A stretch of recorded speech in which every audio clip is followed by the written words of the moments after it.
Alam ko na yan. Yan. Habang nanonood, tagay mo na. Ano to? Hindi ba? Hindi. Isip ako.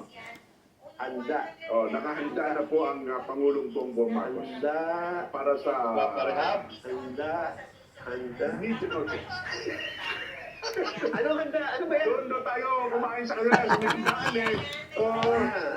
Pero nakakagulat yan. Ay nako, mabibigla. Ang hair pulling practice. Ay, nako. Sasabihin niya. Yes. Nakahanda na po siyang makipag-usap. Kay Amy Marcos yan. Matagal na sila nag-uusap. Ay, ate.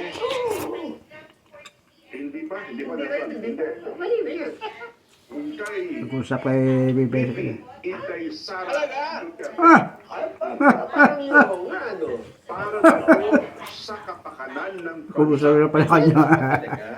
Ayan, Yan po. Ay, nako. Bahala kayo dyan. Acting Secretary Dave Gomez. Ay, eksaktong sinabi. Sabi Marcos, po ni maganda. Secretary Dave Bumaba Gomez, ang gusto mo. Nakapulos. Hindi siya sarado. Presidente.